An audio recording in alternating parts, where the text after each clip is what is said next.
Hi, everyone. Thank you so much for joining us. We have an incredible show today because we have not one, but two Eclipse Awards winners just named. We have Alex Evers right below me and Natalie Voss. You're still going by Voss, like out in the world, right? Right, I am, yeah. People finally learned the name. It was easiest to keep it.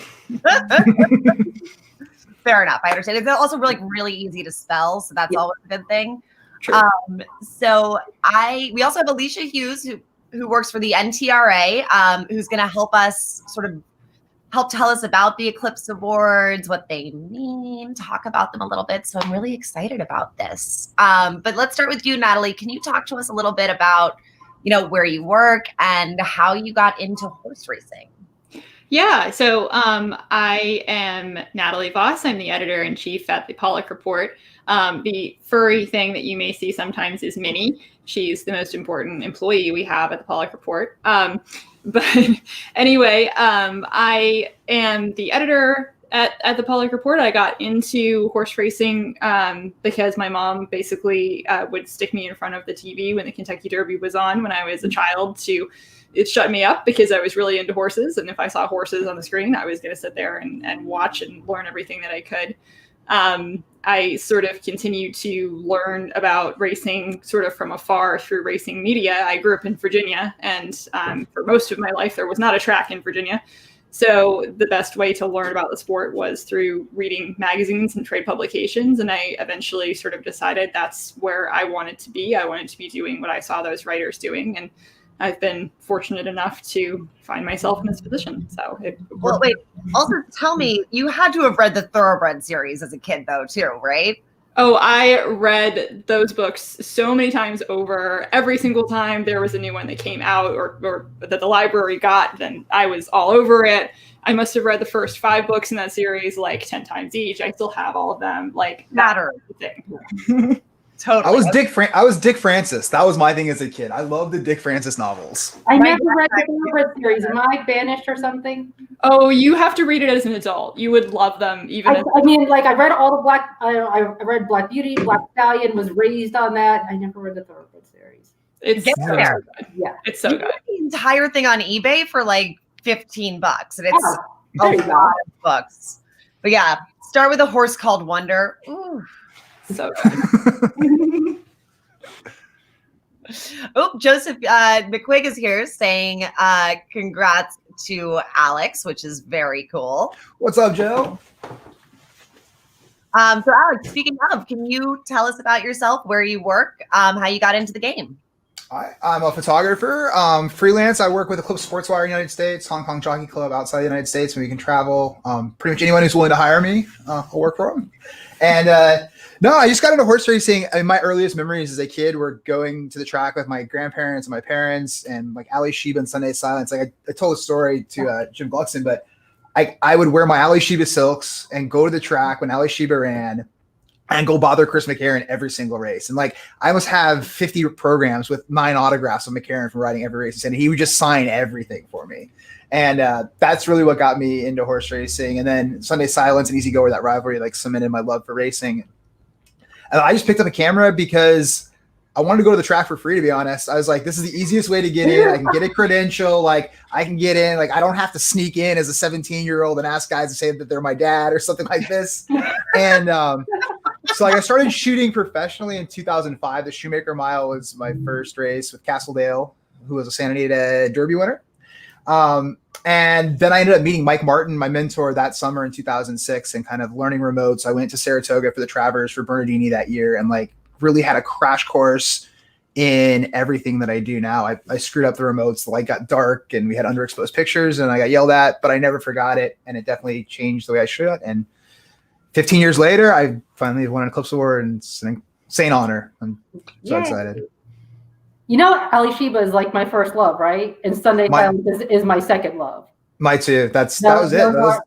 Those were like Ali Sheba. He was the horse that got he was the first horse that I ever followed like his whole career. I was the weird kid bringing in like clips from the Daily Racing Forum. Oh yeah. When he would run and everything, nobody understood. Nobody in Bridgeport, Connecticut, public school, and why I'm doing that. But yeah, so I can't believe we could have been having Ali Shiba talks this whole time, Alex. Oh, dude, every day I'll talk about him. Like, I spent an afternoon when I was in high school. I ditched like physics class and I sat in the box with Jack Vanberg and just asked him stories about Ali Shiba and the horse feed train. And it was like one of the most incredible days. I'll never forget it. And just, yeah, Ali Shiba. I mean, I remember being a little kid watching the Breeders' Cup Classic, and he came off the turn at Hollywood Park, and I was sitting on my grandfather's lap. And when he lost that photo, I just broke down. I was a wreck, crying. I had no clue my dad had 200 to win on Ferdinand, and he made a ton of money. And, you know, things would be good for the family.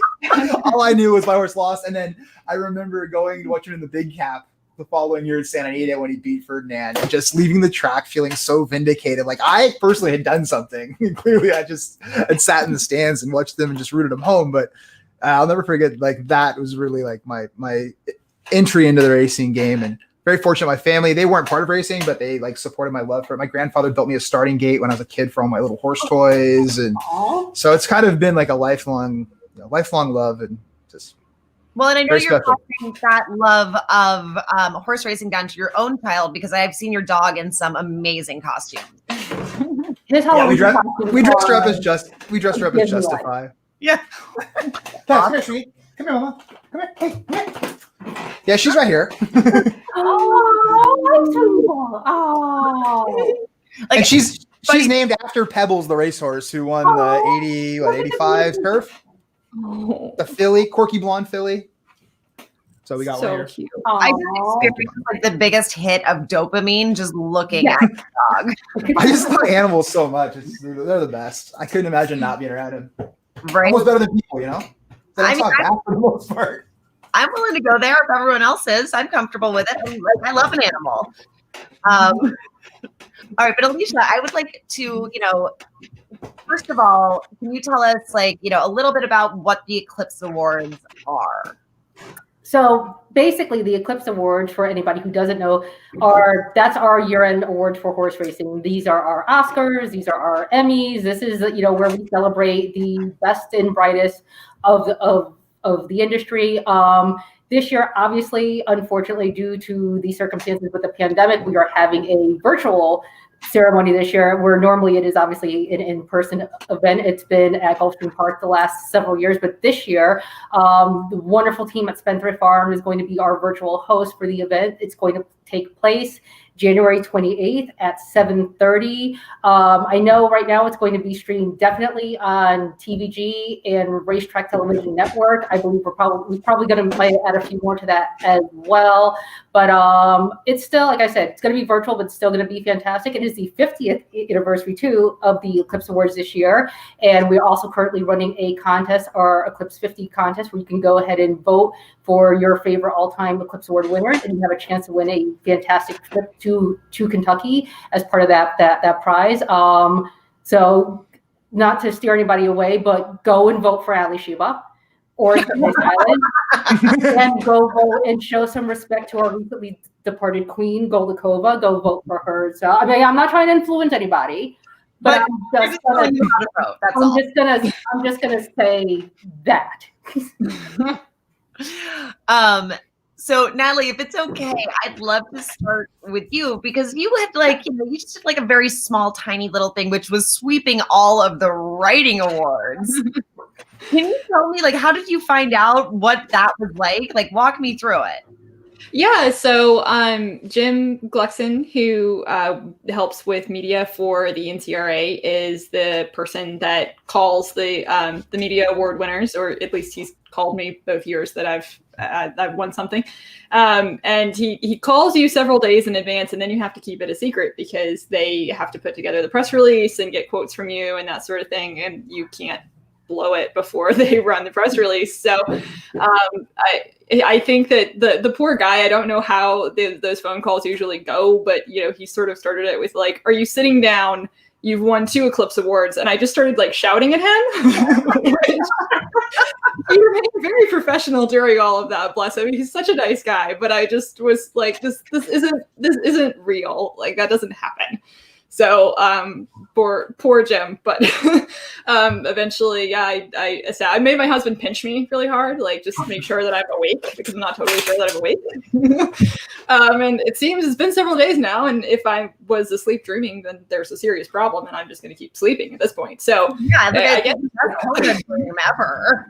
I know, right? Like, I'm not mad about it. Alex, how about you? What happened? When did you find out? What was your reaction? Because I know you've been like, I love your work. Thank you. I appreciate it. Well, so I woke up to an email, and like, I've been the worst guy. Like, during COVID, we just play Call of Duty every night with our buddies until like 2 a.m. So getting up at like 9 o'clock is kind of tough now for me during this, because it's not going to the racetracks in the morning.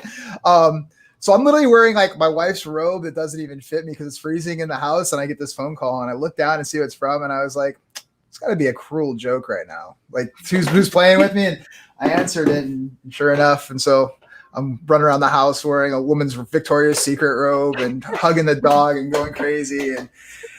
But it was, like you said, it's hard to keep it a secret because there's so many people you wanted to call. I told them he wanted to do an interview right away, and I was like, I got to talk to my dad and talk to my mom, my sister, and those people first, like really like let things kind of settle in before I actually think about what happened, because that day was ours was from Derby, and it was just a crazy day and a blur almost. So yeah, and I do want to talk to you about that incredible image, and can you walk us through sort of how you set that up, what your mentality was about making this photo that speaks so many volumes about what this year's Derby was? I'd been in Hong Kong for the Chinese New Year meet, and that's like 150,000 people. It's the only thing I've ever seen that kind of looked like Derby with the amount of crowd, and we got an empty grandstand. And so I wanted to show the exact same thing here at the Kentucky Derby, but knowing that there would be some people allowed in and stuff, you can kind of see some heads on the front side. This area is generally just packed with fans and hats and dresses and suits and everything. And I figured it would be the least occupied place in the grandstand this year. And so Scott Serio brought this 13-foot light stand, lugged it from Maryland in the trunk of the car, and we drug it out there Saturday morning at 7:30. And I went and set it up in that one box section. That's really the key to the shot, is bringing the light stand to elevate the camera 13 feet above to create the emptiness below and get all those nice lines and everything. And then fortunately the Pocket Wizards fired and everything worked when they actually ran the race. And I got to the camera at like 10 p.m. Last camera I took off the track, and I looked at it first, and the horses were really small. And I was like, man, we missed. Like, it's not there. And then I zoomed in. I was like, oh, there they are. So it did work. And it was like because there was just Scott and our buddy Voodoo and myself, just three of us. We'd only have like 10 or 11 people for Derby. So the whole day was a blur. We did the same thing. We were loading like 9, 10, 11 remotes on the ground. This was the only one I had back for like a scenic shot to show what an empty Derby looked like. And I told Jim, I was like, I just wanted to share like my empty feelings, like having missed like Golden 60s Triple Crown win in Hong Kong and not being at the Belmont. I'm sure like a ton of other fans have been messaging me, just have been missing being at the racetrack. And so I kind of wanted to share that emptiness with everybody too. And like, I feel you with this photo, it's a cool day. Yeah. And it's a very well-deserved win. I think it so tells the story of not just the Kentucky Derby this year, but for a lot of us horse racing this year, of enjoying this sport in a way that is very removed from others. I know I've talked to Alicia about this just one-on-one in our conversations, but I miss my racetrack people. It's just, I feel so lucky that we as an industry have been able to, for the most part, continue through an incredibly tumultuous year. But at the same time, there is a feeling that you get when you're with your friends, you're with, your colleagues, and it's a lot more for me engaging to be with you guys at the racetrack. So I'm just so impressed by that image, Alex. Genuinely, we take for granted like the early mornings and then standing there waiting for a horse, and then all the stories that ensue and the jokes and everything that kind of go along with following these horses for a living, and it's that camaraderie of being there with everybody. You forget how much you miss that. Yeah, it is poignant. I need a shot in my arm. Yeah. Natalie, I want to talk to you a little bit about your work that won the Eclipse Awards, because one of the things that really is a theme throughout both of them is, what happens to these horses when they're done racing? And can you tell me a little bit about what moves you about retired racehorses and why you're advocating for them so strongly?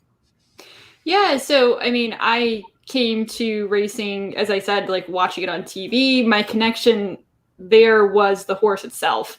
Like I wasn't going to a racetrack, getting sort of engrossed by the betting end of things. I couldn't get up close to the people. So what I recognized and understood about what I was seeing was the horse, because I was taking riding lessons. I was just very into horses generally. And so, when I first kind of started hearing that aftercare was a thing, that we were, training these horses to do other jobs when they couldn't race anymore, I thought that was so cool, because that's a way that I could get close to them, because otherwise when they're on the racetrack, until I had media access, I really couldn't get that close to them. So, that has always intrigued me, because it's such a good vehicle for fans of racing and fans of horses to get up close to them in a way that they really can't in any other sort of context. So in the time that I've been doing this job, they've really, aftercare has really kind of exploded. It was a thing that some people were working on, the concept of we need to find a job for these horses after they're done. When I very first started in the industry, 10, 15 years ago, and now there's all these organizations, there's an accreditation organization to make sure that the nonprofits are doing what they should be doing. There are for-profit trainers. There's all kinds of places you can find an off-track thoroughbred now. So, I think that that's become a growing part of our sport. I mean, these horses are off-track thoroughbreds because they were first on-track thoroughbreds. And so I think that that's a really important aspect of what all of us do, and that what all of us do isn't just happening on the racetrack or in the foaling stall. I think that it goes well beyond that, because the horses go beyond that. I think that's such a beautiful point. And speaking of retired racehorses, I hear you have a new buddy. I do. All these years I've been writing about thoroughbreds, and I have had a draft thoroughbred mare and as my riding horse. And a couple months ago, yes. Actually, that's a painting of her behind me. But I just got my first off the track thoroughbred about 2 months ago, I think. So now I've been watching everybody else's sort of journeys on and off the track with their thoroughbreds. And now I get to sort of try myself and see what I've learned. And so far, he's already teaching me things. I haven't even sat on him yet, but I'm sure that will only continue as he grows. He's only just now 4, so we've got hopefully a lot of years ahead of us. Did you get him as a result of writing these pieces specifically, or just your love of thoroughbreds in general? No, so when I was in college, I actually worked at the thoroughbred auctions as a way to make extra money on the weekends. And I groomed a little filly named Unspurned, who I just absolutely fell in love with. I mean, I groomed a lot of horses at the sales, but she was the one who stood out to me. She just had such an amazing brain, and she was just so kind. And I followed her career when she became a racehorse, and then she retired to a breeding career. And this was her first baby. So I was kind of following him from the beginning, because I really wanted to know, is she going to pass that personality on? What are her babies going to be like? I could never have afforded her, and she didn't need me. She had a second job waiting for her when she retired. She was she is still a breeding horse. But, as I started watching him grow and develop, it did occur to me, a male horse has to do a lot more to have a breeding career than a female horse does. And the odds are kind of that he might need something else to do once he's done with the racetrack. And I could do something with him. And so I just sort of kept an ear in. I was very fortunate to have connections at Godolphin. Godolphin is the entity that purchased him at the auction, where he sold for $400,000. And he didn't do that much on the racetrack in the end. He ran once and he placed 4th. He got dirt thrown in his face. He was not happy about it. He's like, why? No one told me this was going to happen. Why is there dirt? I'm going to finish the race and everything, but not cool with this. And he just sort of got dogged by some really minor injuries and just kind of couldn't really keep himself together after that. And so when they retired him at the end of the year, they sent me an email and said, hey, you keep asking us about this horse. Are you serious about wanting him? Because he needs some place to go now. And I was lucky enough to adopt him. He's by Uncle Mo. I see somebody asking. Oh, nice. He's an Uncle Mo baby, and Uncle Mo babies, from what I understand, have a reputation for having a wonderful personality, which he absolutely does. So Very, very lucky. We have a comment from a guy you might know, Joe Knapp. Oh, that guy. Oh, that guy. Yeah, that's my husband.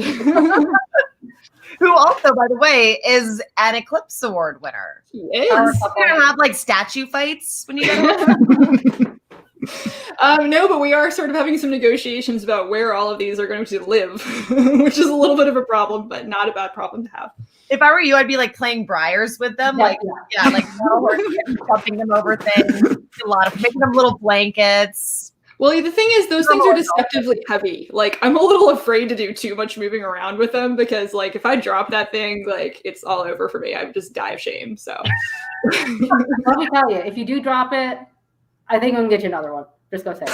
I mean, don't drop it. But I don't plan on it. I know a guy. That's helpful because I am a klutz, but we're gonna try to avoid that. So yeah, I did just want to ask you as a writer just about your process, because you're not just one of the best writers in this industry, but you are also one of the most thorough reporters with your accuracy in the stories that you bring to life. And we do live in a world now with the 24-hour news cycle, and people we live in a society where people want answers now, whether it's the correct answer or not. How do you sort of kind of block out that noise and really keep your focus of bringing the full story to fruition and not kind of getting caught up in, like I said, the outside noise and that outside pressure of we want it now, whether it's right or not? Yeah, so I've had a really great teacher in Ray Pollock, who's our publisher at and co-founder at the Pollock Report. He's really taught me what I know about investigative reporting. And reporting in general, really. And his stance has always been like, you do the story the right way. Your job is hopefully to create change, but your job is to tell the whole story. I think there's kind of a tremendous temptation to insert a lot of opinion or slant on a complicated story, because when they're complicated, it's harder to report them if you report all sides of them. But that's not what we try to do here. We think that that the most important thing is to be complete and accurate and as fair as you possibly can. And that takes a lot longer. But there isn't any other way. I don't think that there's not any other way that's acceptable to me, at least. And I do want to say I'm also really proud of the Eclipse Awards that we do still recognize media, especially, journalism in general is so important. Print journalism, video journalism, photojournalism, the impact that it has. And, journalism represents the truth. So I applaud everybody who is out there doing good, responsible journalism and keeping, bringing everybody's truth to the forefront and bringing these stories to the forefront. And I'm so proud of the Eclipse Awards for recognizing those of you who are doing the work. Keep doing the work. It's necessary. Absolutely. Alex, one thing I want to ask you about your photographs is that, these are editorial photos. This is photojournalism. You are taking images of horse racing and, showing the story through your eyes. But like, as Alicia and I, you don't know this, but we've talked about this before. Like, an Evers photograph when you see one. 100% of the time, like I can go through an Eclipse Sports Wire gallery of images and I'll be like, that's an Evers, that's an Evers, that's an Evers, that's not. How did you develop your eye and your your editing process to make your photos so, unique but recognizable at the same time? I mean, I would attribute it mostly to probably growing up, like looking at Richard Stone Reeves books and Christine Pickavay artwork and just all like the great art around horse racing. Mm-hmm. And what I didn't realize back then was that an artist could see a horse or see a photo of a horse and change things about it. They could put the horse in the perfect stride. They could fix the ears that were off, all these different things. So as I'm looking at this stuff, I'm learning how a horse should look visually in perfection. And so when you actually go out there and you're shooting these horses, it doesn't always work that way. I mean, how the ears go and how mares can be or full. There's all these different elements that have to come in to make what I think is an exceptional photo. And like the difference between an ear being up or down can change the dynamic of a picture to me. And so there's that aspect of it, but then just basic compositional elements using lines and stuff. I think there's just so much noise in the world and on phones and social media and everything that letting the horse stand out on a clean background or using all the elements to make that horse look big, strong, powerful is kind of the goal in every shot. And sometimes like I'll be upset with the remotes, not because we didn't hit a nice one or they're in the picture, but the feet will be funny or the head will be turned or there'll be something about it that just doesn't make the horse look as great or as special as he could be. And so that's kind of like the number one thing for me is the horse looking good, powerful, positive, strong in the photo. And then if all else fails and we've missed everything else and like a focus happens to go off and there's a bad, we have just one, then I guess that's what goes out. But if I can choose, it's going to be the one that leans more towards the artistic and beautiful, clean side than just a picture of a horse at the finish line or on the field or wherever he may be. Yeah. You've talked a couple of times about remotes. Now, for people who might not be a photography nerd, those are the cameras that you put in a designated place, not handheld, and fire them using a pocket wizard. Which sounds wireless or on buttons or foot pedals or any, like you can fire them with your mouth. I've done that before. It's anything that you can get to basically make the connection close to make cameras fire. Yeah, I mean, Alex, I do call you snacks because you're constantly putting gear in your mouth. Yeah.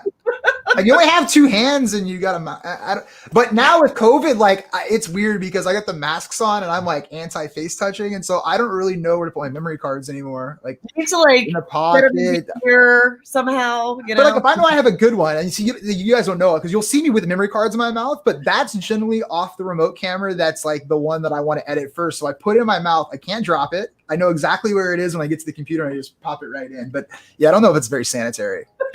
How different is it, Alex, shooting horse racing compared to some of the other sports that you shot? Because we are fangirls. I've gone through a lot of your work and seen you shot hockey and I said a bunch of other sports. How does shooting racing compare? And is there anything that you take from other sports or racing that you apply when you go to shoot when you shoot sports other than racing? Yeah, I mean, I grew up playing hockey, so I took a lot of the mindset of like reviewing tape or like watching races, watching replays and everything like that. And I try to bring that into what I do with the horses. And so like, I'll watch, for instance, if it's like the first Preakness I went to, I never shot at Pimlico before. And I watched like 32 Preaknesses to kind of figure out where the horses run on the track, what are certain track tendencies, things like that. But I mean, hockey, like I've shot a lot of hockey. I used to work for a gear manufacturer and we would photograph like the product development. So like gear that pro players are going to be wearing in 2 and 3 years, we would test it and photograph and see how it looked in pictures and on video and stuff like that.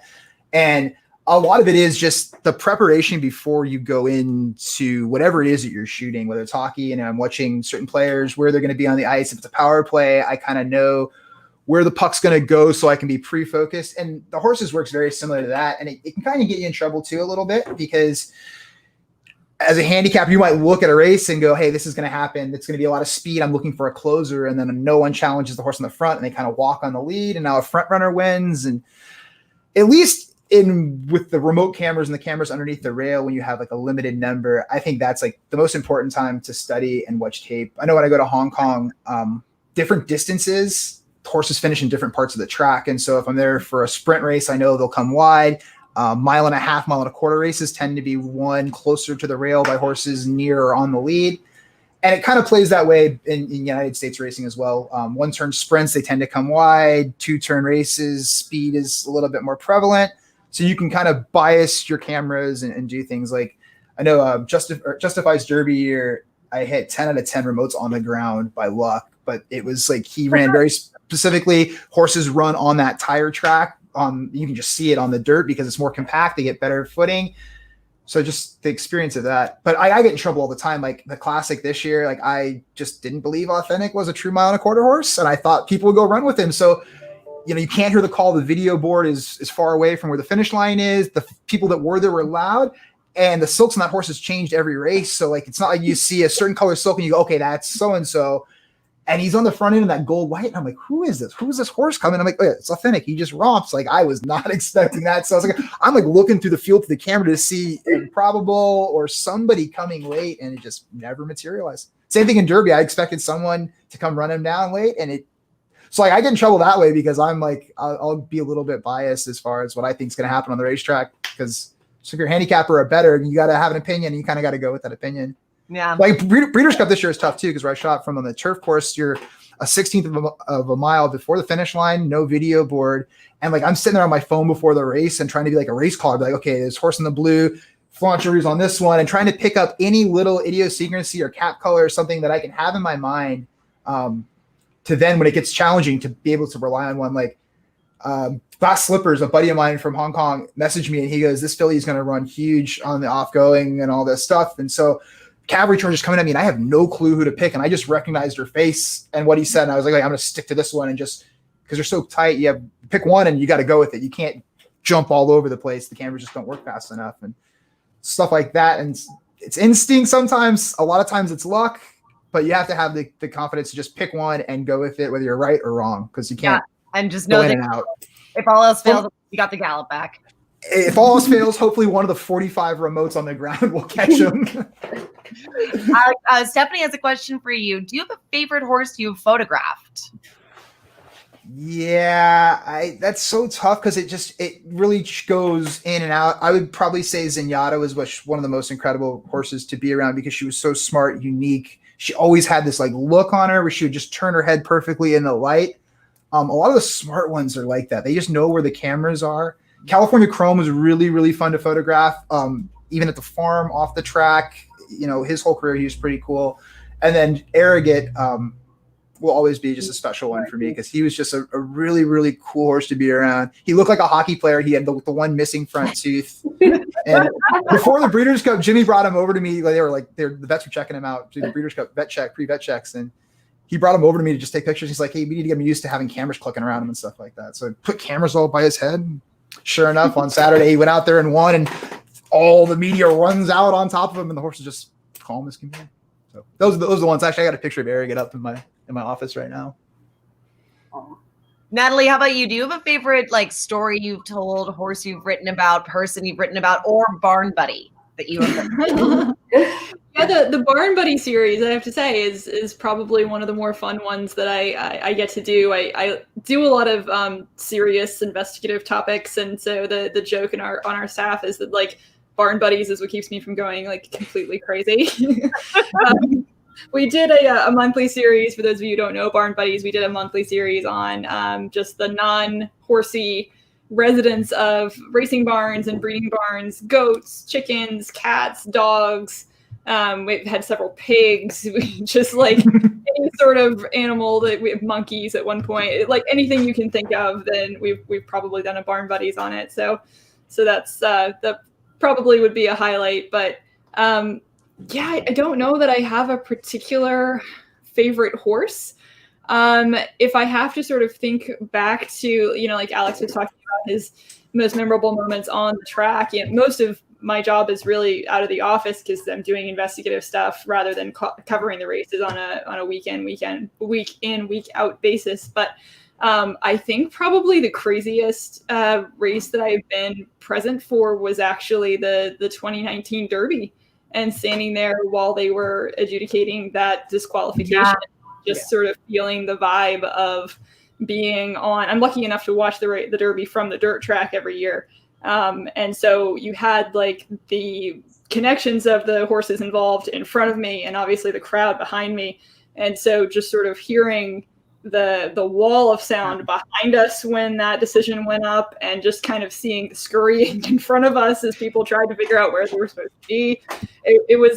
I can't say that it was a highlight of oh, that was a really great heartwarming moment, obviously, because it was not, so much about the individual amazing performance like a Zenyatta or something like that, but that was probably one of the more memorable things I think that I have been present for as far as an ongoing news situation, just because nobody knew what was happening, nobody knew what to do, but being able to feel how everything unfolded for the people who were there was really amazing.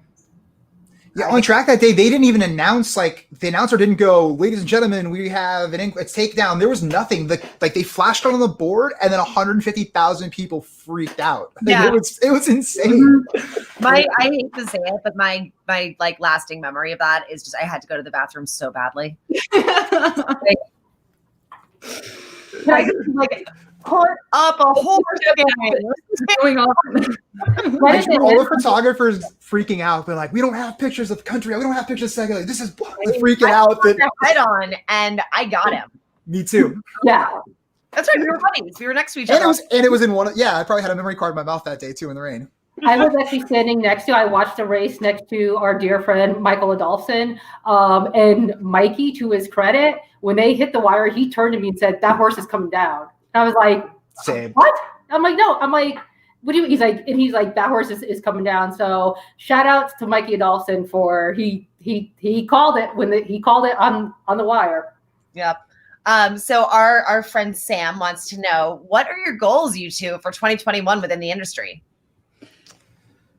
2 more Eclipse Awards, I assume, Natalie? I mean, the funny thing, I've had a couple people say that to me. The funny thing about eclipses is it's a little like horse showing. You just kind of put your work in and you just go in and do the best that you can for your own, your own little bubble. And you have no idea, how it's going to come out when it's judged up against everybody else. So you can't really make it an award the goal so much in the way that these are structured because you just have no idea what everyone else is going to do. But yeah, I mean, I hope to do some more investigative reporting. I didn't get to do as much of that this last year because of, everything with COVID. We were just sort of trying to keep up with the news cycle as frantically as we possibly could. So I've had, a number of bigger projects that have been on my list for some time. And I'm hoping I'm finally going to get around to those if things stay a little quieter this year, which I know we're all hoping for. I mean, the crazy thing was like months ago, I was like literally looking at jobs and trying to maybe think about being a real-time individual again and going back to maybe a corporate gig. So now I don't know because hopefully things change and access will be back to kind of what it was. Actually, one thing I'm thinking about doing this year in 2021 relative to racing, because I think there is a void in it, is starting to stream me playing horse racing video games and talking about the horses in the game because they're all based on real horses. So start in like the late 90s when I was a kid, falling in love with the horses, and then, get on Ali Sheba in the game and try to beat Ferdinand, go Sunday Silence, Easy Goer, and get on a couple times a week and sit here in my office and just play champion jockey and talk horses. Join Twitch to watch that. Like, yes. I mean, I figure we could take bets. I've got into video games over the COVID shutdown because there's just in California, at least in where I'm living right now, by the beach here, you can't go outside. There's just people with no masks everywhere, and it's kind of insane. And so we've been locked down. So I think that's good. That might be one of the things. Is I love playing the games, and I played champion jockey with Umberto Rispoli and had little battles with him, and so I think that's where I'm going to go. And obviously do more. I was weak on social media this year, so I want to do a little bit more pictures and telling more stories. And this is just another way to do that. Okay, but like definitely do this video game idea because again, I will join Twitch to like engage with content. Well, it's a little weird sitting there talking to nobody. So if I get on, I'm like, hey guys, here I am. I'm going to go ride the first race at Santa Anita today. So if there's 2 or 3 people there, it helps. I will get every single one. You've got at least 3 people in this audience right now. Absolutely, I love it. And Alex, do not leave us. I mean, I know you have to pay. Do not leave us in racing. We need you. I don't think I'm qualified to do anything else, to be honest, though. That might be part of the problem. Like, really good offer here for you. Yeah. Hey, I've got this Japanese game that is incredible. It's called Champion Jockey. It's all in Japanese, so I'm learning a little bit of Japanese for it. But every horse in the game is real. And like their attributes and what they do. Like if you ride Sunday Silence and you hit the front end and there's nobody within a length of you, he starts turning his head, he starts changing leads. So you got to like show the whip and correct him and keep him interested in running. And so I didn't know this existed. That's amazing. Yeah, it's all in Japan and all the tracks are real. So you can like ride down the hill at Santa Anita. You can ride in the Breeders' Cup. Yeah. I'm like, I played with Umberto and he was like, oh, I rode this horse in Japan named Kinseki no Kinsaha. Some sprinter, and he's like in the game, every attribute, every weird thing this horse does in real life, he will do it in the game. We need that. We need that here. Yeah. I think so. I think during COVID too, the video game entertainment is like taken off because it's so hard for like Netflix to keep producing quality content or these places without being able to shoot. So, I mean, maybe that's the next thing. And hopefully, I was thinking about it. Like, with my pictures, at least, I want to share the sport, and it's like the greatest compliment when somebody from outside of racing sees a horse racing photo and like either likes it, appreciates it, makes a comment about it, because they don't know, a great horse from an average one or what a good photo is from an average one. They just, see it.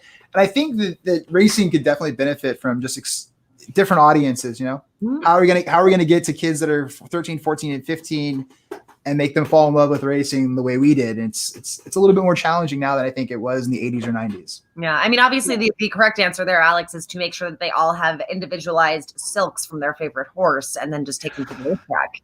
I mean, Japan does a great job of that. Like I saw Christophe Lemaire's kids watching Almond Eye, and they're all wearing like the Almond Eye silk T-shirts and going freaking out on TV. And Cool. hopefully one day that would happen in the United States. I mean, that'd be incredible to see kids running around in Windstar silks or Yeah, for anything sure. like that.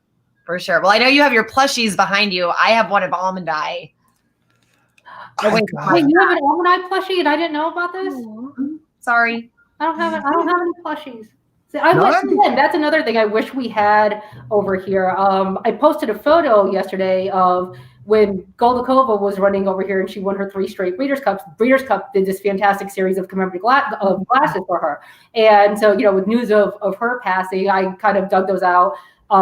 They've never been used. Somebody's like, "Oh, do you drink out of those?" I'm like, "No, I'm not going to taint them by common folk usage. They sit in their bubble wrap and they are precious." I got such a great response. People were they're like, "Oh my God, those glasses are amazing. They're so great." And it was like, I wish that's another thing I wish that we had more of too. Like I said, Breeders' Cup did a great job with that. Like, can you imagine if we had like plushies or even commemorative glasses for our horses? Like, would you have not bought the heck out of a Pepin glass? When if, to commemorate her Breeders' Cup or any of our favorites, if you had a look at that. If you had, I don't know why I have a Ferdinand glass. I was an Ali Yeah, of all people, I'm Ferdinand glass. why do you have a Ferdinand? Yeah, but like, This, I got like old. That horse made you cry. I know.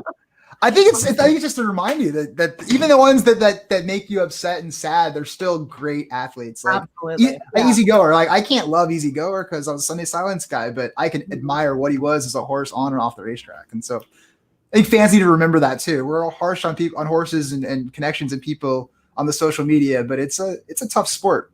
Just in general. So write about it, take pictures, be involved. It really tests your emotions, highs and lows.